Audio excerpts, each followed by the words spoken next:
You can tell a lot about a man by who he humiliates in the rain. Officer Daniel Mercer said it like a joke, but the words hit the cold night harder than the wind. His flashlight washed over the yellow cab, over the wet hood, over the tired numbers painted on the door, and then settled on Marcus Reed as if the beam itself had already judged him guilty. Marcus kept both hands on the steering wheel. 10 and 2. Calm. Precise. Rain whispered across the windshield in thin silver lines, and the old wipers dragged back and forth with a tired rubber sigh. Behind him, a woman in the back seat clutched her purse and looked from Marcus to the patrol car lights flashing red and blue across the storefront glass on West 53rd Street. Mercer leaned down, one hand on the half-open window, the other resting near his badge like he wanted the metal to speak before he did. License. Registration. And save me the attitude. Marcus turned slowly, reached for the glove compartment, and handed over the papers without a word. He was in his mid-40s, broad-shouldered, neatly shaved, wearing a dark jacket with rain beating on the fabric like tiny pieces of glass. Nothing about him moved too fast. Nothing about him looked afraid. That, more than anything, seemed to bother Mercer. The younger officer standing a few feet behind him shifted his weight, but said nothing. Mercer glanced at the license, then back at Marcus, and his mouth twisted into the kind of smile that never meant kindness. Funny, he said. A cab driver cruising this block past midnight. Real funny. The street smelled like wet asphalt, hot pretzels from a cart closing 2 corners down, and the sharp electric scent that always came before a storm got serious. Marcus could feel the city breathing through the glass, feel the impatience of strangers slowing to watch, feel the old familiar pressure of being seen and misseen in the same breath. He met Mercer's stare in the mirror instead of turning his head. I'm working, he said. For syllables. Flat and clean. Mercer gave a short laugh. Working. He angled the flashlight into the back seat, then across the meter, then into Marcus's face again. That what you call it? The woman in the back inhaled sharply, and for half a second the whole block seemed to tighten around that sound. Marcus did not rise to it. He did not snap back. He did not perform outrage for the small crowd gathering under umbrellas near the pharmacy awning. He only adjusted his cuff where the fabric had folded at the wrist and looked ahead at the red light turning green on the corner. The city moved. He didn't. That stillness had weight. Mercer felt it and mistook it for weakness. He stepped back, motioned toward the door, and said, out of the cab. Marcus paused just long enough for the rain to drum once against the roof like knuckles on a locked door. Then he reached for the handle, his reflection catching in the mirror for the briefest second, eyes steady, unreadable, as if he already knew this stop was about to become something much bigger than a traffic check. And Mercer, standing there under the police lights with water dripping from the brim of his cap, had no idea what he had just started. Marcus stepped out into the rain with the same controlled patience he had used to hand over his license. Water tapped against the roof of the cab, ran down the collar of his jacket, and darkened the shoulders of his coat in slow spreading patches. He closed the door gently behind him, careful not to startle the woman in the back seat, and for a brief second, he rested one hand on the frame like he was steadying the car more than himself. Mercer noticed that too. He noticed everything except what it meant. To him, Marcus was still only a man in a yellow cab, standing under police lights in a neighborhood that liked its drivers invisible and its assumptions easy. The woman rolled her window down 2 inches. Officer, she said, trying to keep her voice even. I really do need to get home. Mercer did not even look at her. His attention stayed fixed on Marcus with the kind of confidence that came from never expecting consequences. Ma'am, I will decide when you get home. The words hung there, sharp and official, but cheap in the mouth. Marcus turned just enough to show he had heard her, then gave the smallest nod, a quiet signal meant to calm rather than alarm. It worked. Her fingers loosened from the strap of her purse. Across the street, 3 people paused. Beneath the green glow of a deli sign, pretending not to stare while staring anyway. New York always watched.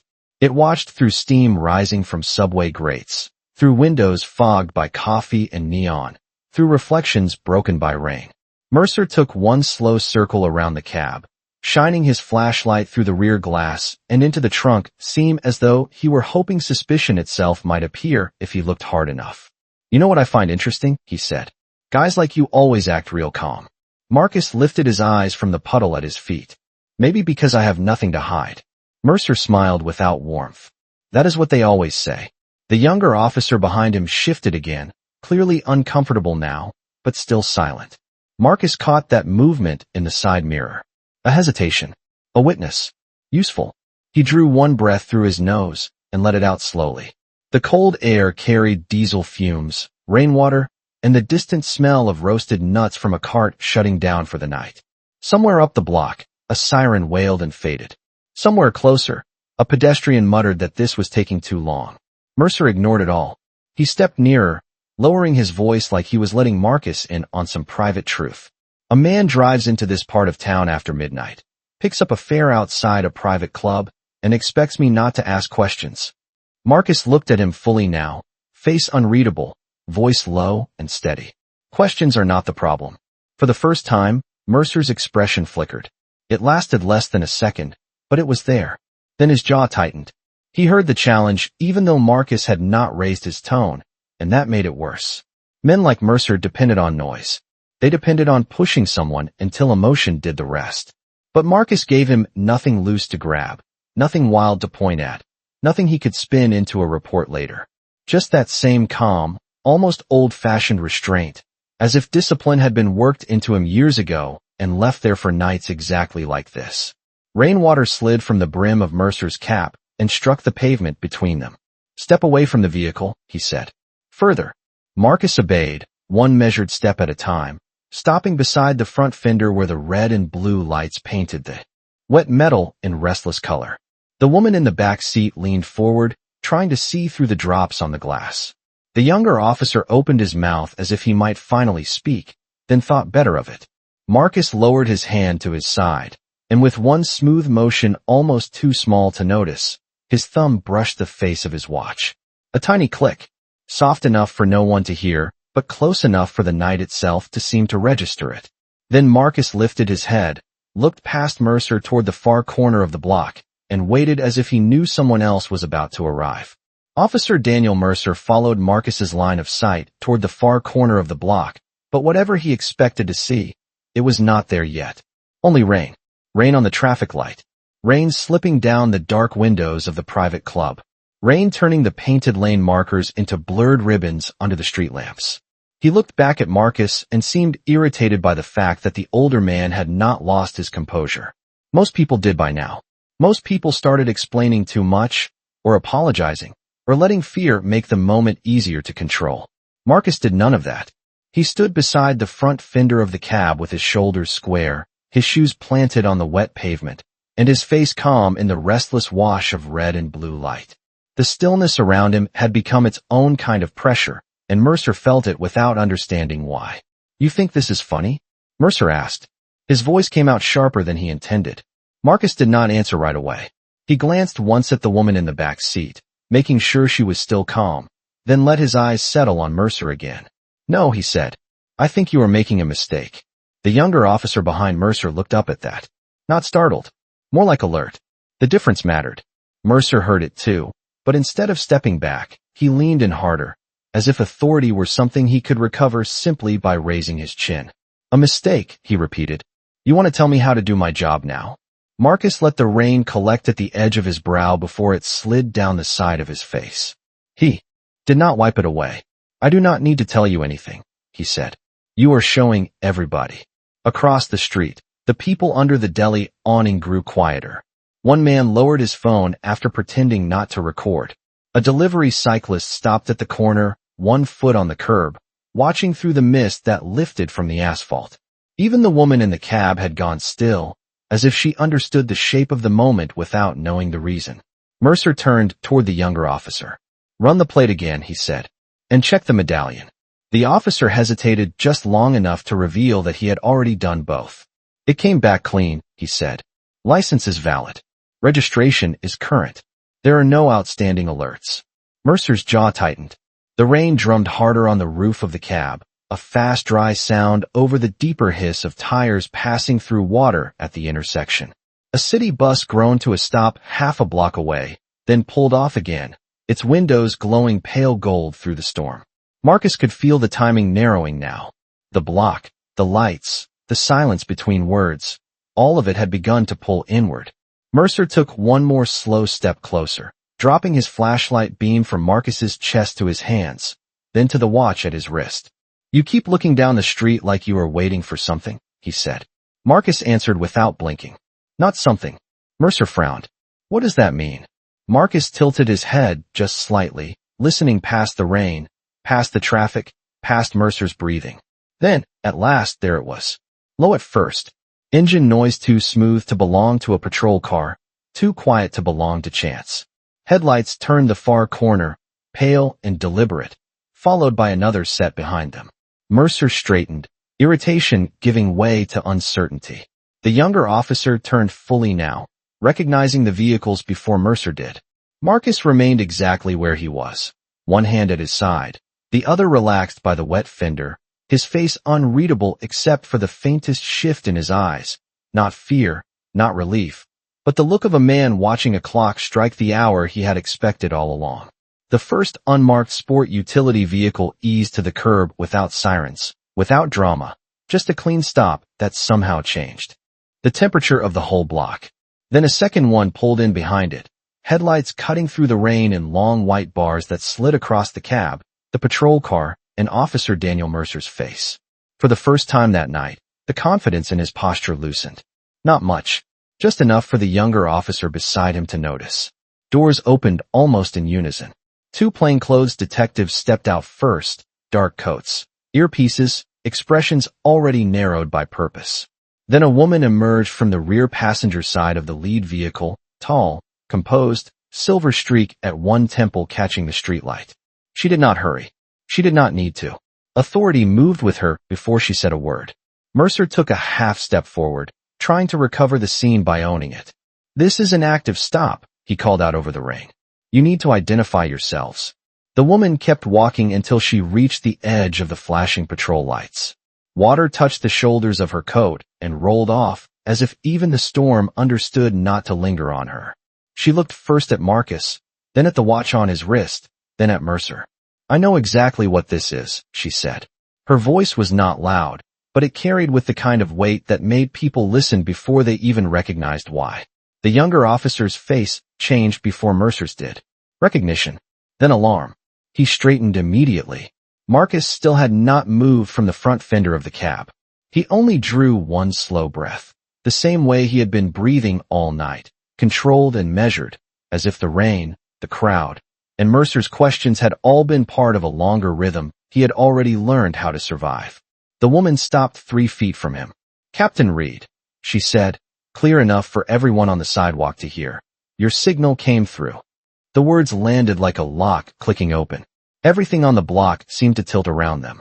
The woman in the back seat pressed her hand to her mouth. Across the street, the man under the deli awning lowered his coffee cup and stared openly now.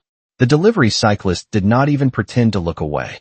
Mercer blinked once, then again, as if the title had reached him but refused to settle into meaning. "Captain," he said. It came out thin. "Wrong." Marcus finally turned fully toward him, rain tracing down the side of his face, streetlight catching the quiet steadiness in his eyes. "Undercover operations," he said. Nothing more. He did not say it with pride. He did not say it with anger. He said it the way a judge might read a fact already entered into the record. One of the plainclothes detectives stepped toward the patrol unit and glanced at the body camera mounted on Mercer's chest. Another looked toward the younger officer, who now seemed caught between embarrassment and relief. The woman, Captain Elena Brooks, shifted her attention to Mercer with the stillness of someone who had seen enough men mistake power for protection. "Officer," she said, "from this moment on, you will not ask another question unless I tell you to." Mercer opened his mouth, but the city got there first. A bus hissed past the intersection. Rain rattled against the metal newsstand on the corner. Somewhere above them, a window slid shut. Marcus reached into the inside pocket of his jacket with slow, deliberate care and removed a leather credential case. He opened it once, just enough for the gold shield and identification to catch the red and blue light. Mercer looked at it, and the color left his face so completely that even the storm could not hide it. But the real shock had not arrived yet, because Marcus was not watching Mercer. He was watching the detective now leaning into the patrol unit, listening to something coming through the radio, And in that small shift of attention, Marcus understood before anyone spoke that this stop had just connected to something even bigger than the operation he had come to protect. The detective leaning into the patrol unit straightened so quickly that even Captain Elena Brooks turned toward him before he spoke. Rain ran from the edge of his hair onto his collar, but he did not seem to notice. He pressed 2 fingers to his earpiece, listened for 1 more second, then looked directly at Marcus. "The package moved early," he said. 2 minutes ago. The block went still in a different way after that. Not the stillness of embarrassment. Not the stillness of surprise. This was the stillness of a clock suddenly running out. Marcus's expression did not break, but something in his eyes sharpened. For the first time. All night, the calm in him shifted from patience to speed held under control. He looked toward the private club across the street, its brass doors glowing beneath the awning, and then toward the black sedan idling half a block down, nearly invisible through the rain. The woman in the cab must have sensed the change too, because she leaned forward and whispered, "What package?" No one answered her. Mercer glanced from face to face, trying to catch up to a conversation that had already moved beyond him. "What is going on?" he asked, too loudly, as if volume could restore his place in the room he no longer controlled. Captain Brooks turned on him with a look so steady it forced silence before she said a word. "What is going on, officer? Is that you interrupted an ongoing undercover surveillance detail connected to an internal corruption inquiry and a transfer we have been tracking for 3 weeks." The words struck harder than any accusation because they were clean, official, and impossible to argue with. Mercer swallowed. The younger officer beside him dropped his gaze to the pavement. Marcus stepped away from the cab at last, not in a rush, but with purpose now, rain darkening the front of his jacket, city light catching in the water along his shoulders.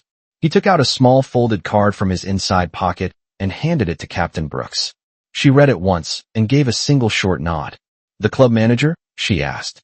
"Not the manager," Marcus said. "The driver." Detective Alvarez, the plainclothes officer by the sport utility vehicle, moved closer. "The sedan." Marcus looked down the block again. "It has been sitting there 11 minutes with no pickup request on the app, no meter activity, and no one using a phone inside. Wrong tires for a rental. Government plates swapped for local tags. Whoever is inside got nervous when this stop dragged on." Mercer's face tightened, not with authority now, but with the ugly realization that the man he had treated like a nuisance had been reading the whole street while he was busy performing power. Marcus continued, voice low, exact, every word placed with care. "The transfer was supposed to leave through the service entrance at 12:15. If they moved it at 12:13, they either saw the patrol lights or someone inside warned them." Captain Brooks turned to the detectives. "Lock the north end of the block. Quietly. No sirens." They moved at once. Not fast in the messy way panic moves, but fast in the way trained people move when the window is narrow and the work matters. The second detective crossed toward the far corner, speaking into his sleeve. Detective Alvarez headed toward the alley beside the club. The younger patrol officer instinctively took a step as if to help, then froze, uncertain whether he was even permitted to breathe wrong at this point. Mercer stood in the center of it all, wet cap, rigid shoulders, body camera still blinking against his chest like a witness that would never forget. Marcus finally looked at him, really looked at him, and there was no triumph in his face. That was what made it worse. No grin. No revenge. Just disappointment held in discipline. "You saw a black man in a cab and decided that was the story," Marcus said. The rain softened for a moment, turning from hard taps to a fine silver hiss over the street. Meanwhile, the real one was half a block away. Mercer tried to answer, but whatever he meant to say collapsed under the sound of screeching brakes from the far corner. Every head turned at once. The black sedan that had been sitting in the rain too long had just lurched from the curb, tires cutting through standing water, heading straight for the avenue as the detectives moved to intercept it. And in the red-blue reflection trembling across the cab window, Marcus knew the night was no longer about revealing who he was. It was about whether they could still stop what had just begun. The black sedan surged into the avenue and vanished into the wet ribbon of traffic before the detectives could close the gap, leaving nothing behind but tire spray and a silence that felt louder than the sirens they had not used. For a moment, nobody on West 53rd Street moved.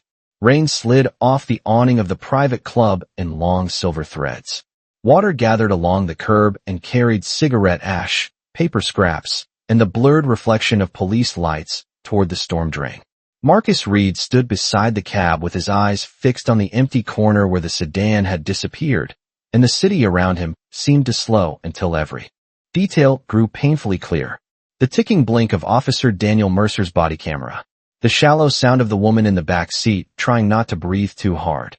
The soft crackle of Detective Alvarez speaking into his radio from half a block away. Captain Elena Brooks stepped next to Marcus without speaking. She did not need to ask what he was thinking. He could feel the mist timing in his chest like a door closing 1 second too soon. They changed their route the second the stop became visible, Marcus said quietly. His voice was steady, but underneath it sat the weight of 3 weeks spent building something careful enough to expose men who hid behind uniforms and procedure. Brooks watched the rain strike the hood of the cab and break into quick, trembling beads. "Can we still recover it?" she asked. Marcus did not answer right away. He looked at the intersection, then at the mirrored glass of the club, where their distorted reflections hovered in the dark like ghosts the city refused to fully reveal. "Maybe," he said, "but not the way we planned." Behind them, Mercer remained where he was, not speaking now, not posturing, his earlier certainty washed thin by the storm. He looked smaller somehow, as if authority had been nothing but a coat that no longer fit once the room changed temperature. The younger officer stood near the patrol car with his hands at his sides, eyes lowered, caught between loyalty and shame. The woman in the cab slowly opened the door and stepped onto the sidewalk, heels careful on the slick pavement. She looked at Marcus not with fear anymore, but with the unsettled respect people feel when they realize they have been in the presence of a truth larger than the role they first assigned to it. Marcus noticed her and gave the slightest nod, apologizing without words for the night she had been pulled into. Then he lifted his face toward the rain. The water cooled his skin, gathered at his lashes, and ran down the line of his jaw, but he did not wipe it away. He had spent enough years inside police work to know that some moments were loud and some were decisive, and the most dangerous ones were often neither. They were quiet. A delayed stop. A wrong assumption. A man so eager to assert power that he disrupted the one thing designed to reveal where power had gone rotten. Captain Brooks exhaled slowly. Internal Affairs is going to want every second of this preserved. Marcus turned his head and looked at Mercer at last. There was no anger in his face now, only a kind of exhausted clarity. "They should," he said, "because what happened here tonight did not begin with a traffic stop." Thunder rolled somewhere beyond the river, low and far off, like the city answering from another borough. The rain softened again, and in that softer sound Marcus understood something colder than frustration. The sedan had fled, yes, but the real damage was not only what escaped. It was what had revealed itself standing right here under the lights. And as Mercer finally lifted his eyes, unable to hold Marcus's gaze for more than a second, both men understood the same thing at the same time. The investigation had just become more dangerous than either of them had expected, because the corruption Marcus had been chasing was no longer hiding in whispers and paperwork. It had looked him in the face, spoken with a badge on its chest, and called that power normal. Detective Alvarez came back through the rain with water running from his sleeves and a look on his face that told the story before he spoke. "The sedan is gone," he said, "but we got the plate image from the traffic camera at 6th Avenue. Marcus Reed turned toward him, the wet streetlight catching on the edge of his badge case still open in his hand. And Alvarez pulled a phone from his coat pocket, tapped the screen, then held it out for Captain Elena Brooks and Marcus to see. "The plate belongs to a city maintenance vehicle assigned to a storage facility in Queens." Brooks's eyes narrowed. "A municipal shell." Marcus nodded once. "That means access, paperwork, and somebody inside who knows how to keep things invisible in plain sight." Across the curb, Officer Daniel Mercer stood under the pulsing red and blue light of his patrol car, saying nothing. He could hear every word now, and each one seemed to push him further outside the circle of people who actually understood the night. The woman from the cab watched too, her umbrella still folded at her side, rain darkening her hair and shoulders as if she had forgotten she was free to leave. Marcus looked at the phone again. On the screen was a blurred frame of the sedan sliding through the intersection, and behind it, Barely visible in the glass reflection of a storefront window was another vehicle parked farther back on the block. A dark sport utility vehicle. Familiar shape. Familiar position. Marcus reached for the phone and brought it closer. Freeze that. Alvarez pinched the image larger. Rain and glare broke the pixels apart, but not enough to hide the insignia in the lower corner of the windshield. A city parking permit. Police district level. Brooks looked at Marcus. Marcus looked past the image and toward Mercer's patrol unit. The connection arrived cold and complete. They were not just watching me, Marcus said. They were watching the stop.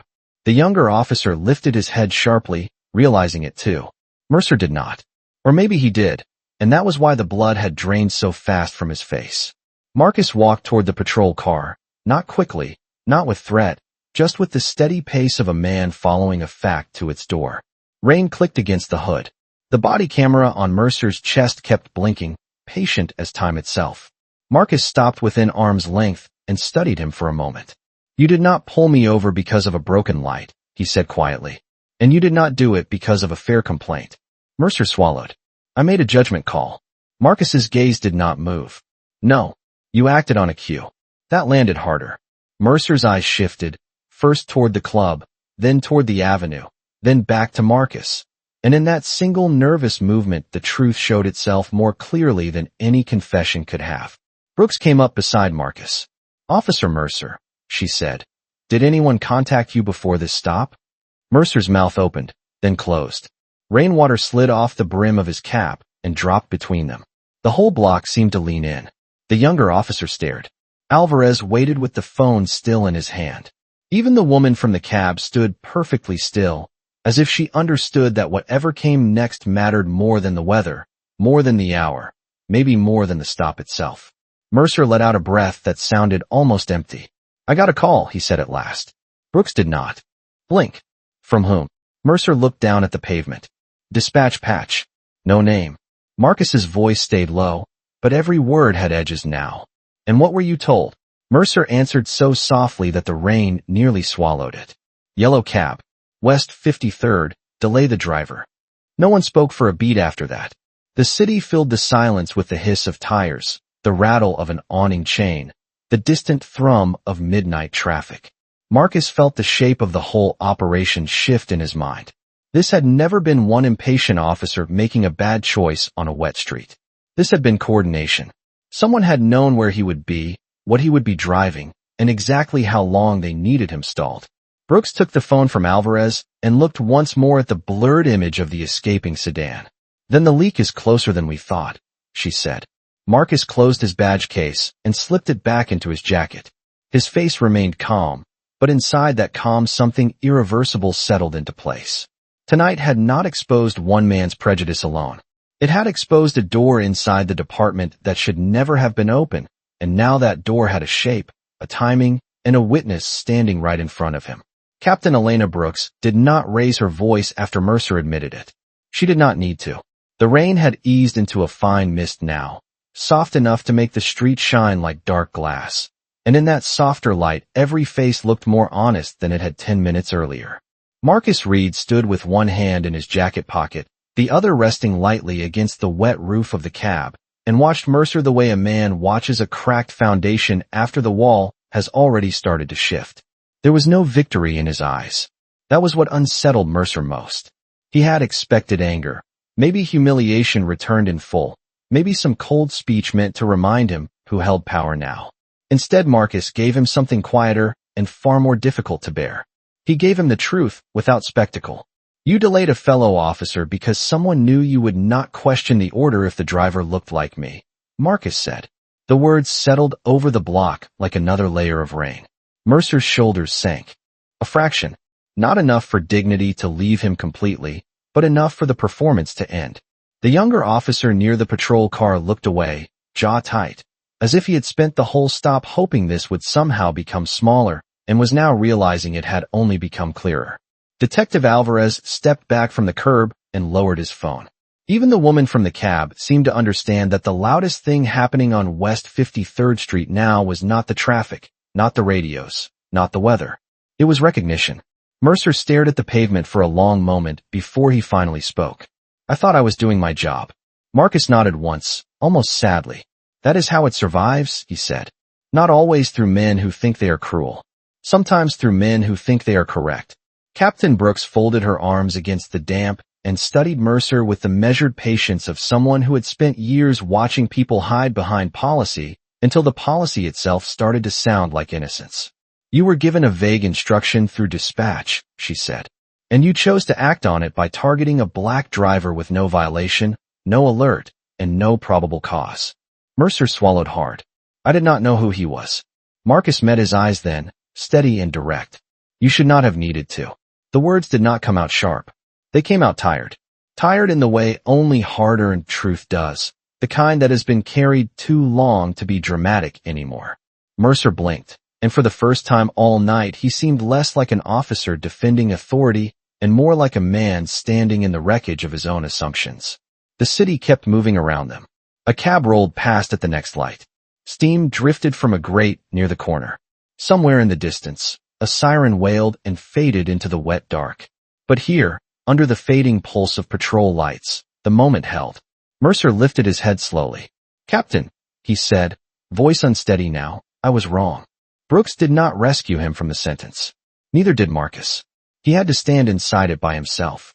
I let the call tell me what to see, Mercer continued, and I let what I saw tell me what kind of man he was. The woman from the cab closed her eyes briefly, as if that confession had named something she had witnessed before in other forms, other places, maybe her whole life. Marcus looked at Mercer for another beat, then drew a slow breath through the cool, damp air. Then remember this night exactly as it happened, he said. Not because I outranked you. Because I did not need to.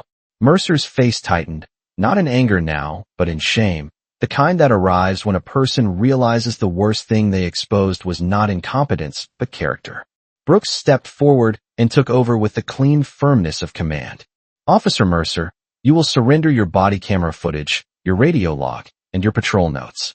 Effective immediately, you are removed from field contact pending review. Mercer nodded once. No argument. No protest. Just a man hearing the shape of consequences in the same street where he had expected control. Marcus turned back toward the cab, water still shining on the roof under the streetlight, and placed his hand on the door handle. He paused there, just for a second, then looked over his shoulder at Mercer. The easiest thing in the world is to mistake power for permission, he said. Do not make that mistake again.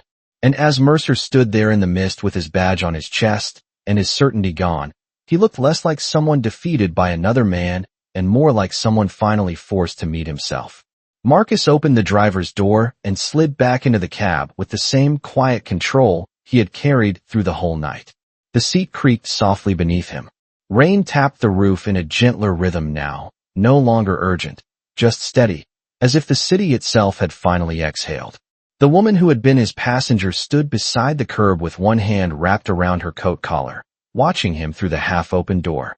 Up close, the fear had left her face, replaced by that strange expression people wear when an ordinary night has shown them something they will not easily forget. Marcus looked up at her and offered the first small smile anyone had seen from him since the stop began. I am sorry your ride took longer than expected, he said. She let out a breath that almost became a laugh. I do not think I will ever forget this ride. Marcus dipped his head once, accepting the truth of that without adding to it. Captain Elena Brooks walked over from the curb, one hand holding her phone, the other brushing mist from her sleeve. The detectives were already moving in the background, collecting footage, calling in the plate, sealing off the loose ends of a night that had opened wider than anyone had planned. Officer Daniel Mercer remained near the patrol unit, still, silent, his shoulders lower now, his body camera dark at last. The younger officer stood a few feet away, speaking quietly into a radio with the careful tone of someone suddenly aware that words could shape consequences. Brooks leaned down slightly toward Marcus through the open door. Queen's task force is picking up the vehicle trail, she said.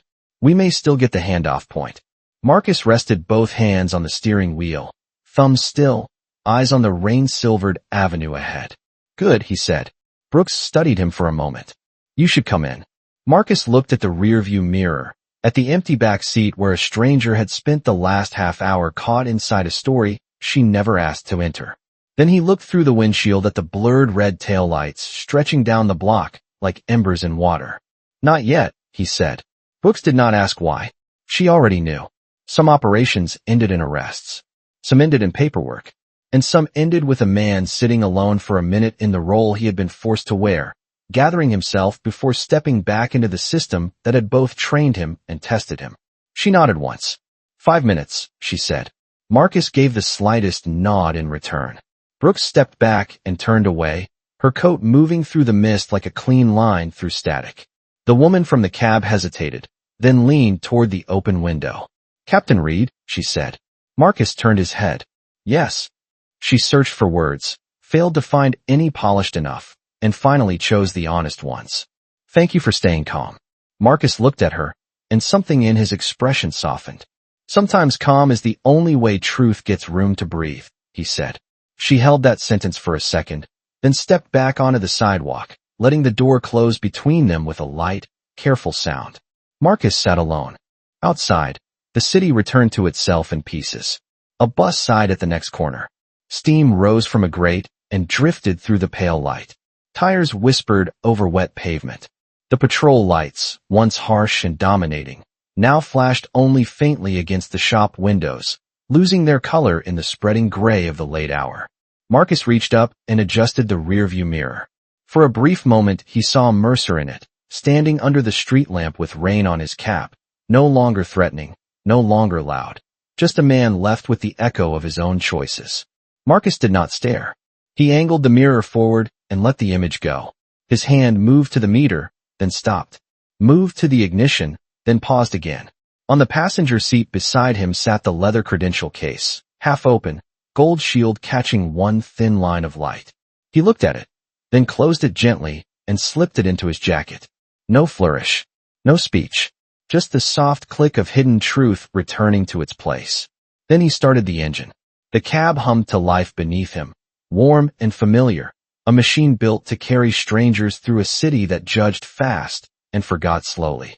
Marcus eased away from the curb, the tires cutting through the last shallow water at the gutter, and rolled into the avenue without hurry.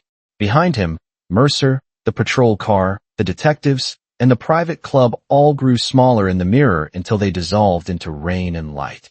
Ahead, Manhattan opened in long wet lanes, every traffic signal glowing red, then green, then red again, like the city reminding him that justice was never one clean moment. It was patience. It was witness. It was the refusal to become cruel in a world that kept offering cruelty as proof of strength. Marcus drove on with both hands steady on the wheel as dawn began to lift the darkness off the buildings one window at a time, and by the time the cab disappeared into the waking streets, the only thing left on West 53rd was the sound of rain fading from the pavement and the quiet, unmistakable feeling that something true had finally been seen.